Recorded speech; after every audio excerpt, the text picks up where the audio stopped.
السلام علیکم ورحمۃ اللہ وبرکاتہ۔ ایک چھوٹی سی 6 سالہ معصوم بچی سڑکوں پر ٹیشو پیپرز بیچ رہی تھی۔ چہرے پر مسکراہٹ لیے یہ ادھر سے ادھر پھدکتی پھر رہی تھی۔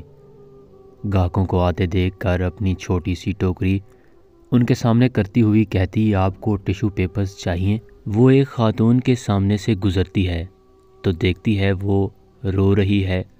معصوم بچی اس کے پاس رک جاتی ہے۔ خاتون نے بھی اشک بار آنکھوں سے اس پیاری سی بچی کو دیکھا جو چہرے پر خوبصورت مسکراہٹ لیے اسے ٹیشو پیپرز کا پیکٹ پیش کر رہی تھی۔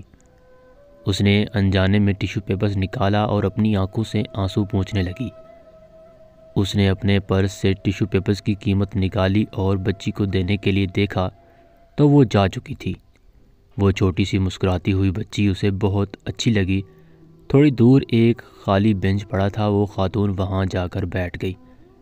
کچھ سوچا اور پھر اپنے موبائل سے اپنے خاوند کو میسج کیا، میں اپنے کیے پر نادم ہوں، جو کچھ ہوا مجھے اس پر افسوس ہے، آپ جانے دیں، آپ کا موقف درست ہے۔ اس کا خاوند ایک ہوٹل میں پریشان حال بیٹھا تھا کہ اسے بیوی کا یہ خوشگوار پیغام ملا۔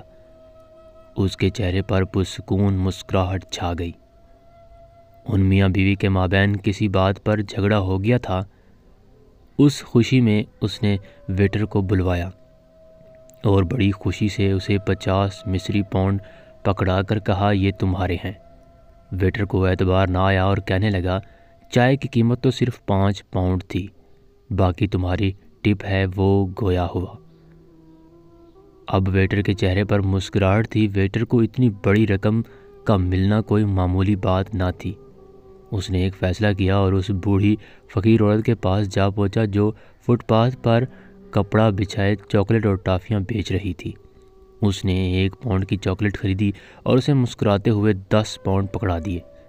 باقی پاؤنڈ تمہارے لیے، اس نے کہا اور اپنے کام پر واپس چل دیا۔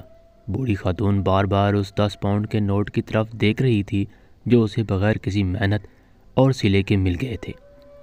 اس کے چہرے پر بے حد مسکراہٹ تھی۔ اس کا دل مارے خوشی کے بلیوں اچھل رہا تھا۔ اس نے زمین پر بچھائے ہوئے اپنے سامان کو سمیٹا اور سیدھی قصاب کی دکان پر جا پہنچی، اور اس کی پوتی کو گوشت کھائے کتنی مدت ہو چکی تھی۔ ان کا گوشت کھانے کو جی چاہتا تھا مگر ان کے وسائل اجازت نہیں دیتے تھے۔ آج ان کی خواہش پوری ہو رہی تھی۔ اس نے مسکراتے ہوئے گوشت خریدا اور گھر چل دی۔ بوڑھی اماں بڑی محنت اور شوق سے گوشت پکایا اور ننھی سی پیاری سی پوتی کا انتظار کرنے لگی کہ وہی تو اس کا کل کائنات تھی۔ آج وہ گوشت کھا کر کتنی خوش ہو گئی۔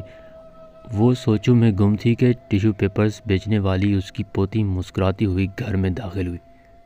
آج اس کے چہرے پر عام دنوں سے زیادہ مسکراہٹ تھی۔ قارئین کرام، کیا ایسا نہیں ہو سکتا کہ ہم بھی اس ٹیشو پیپرز بیچنے والی بچی کی طرح مسکراہٹیں تقسیم کریں، لوگوں میں خوشیاں بانٹیں؟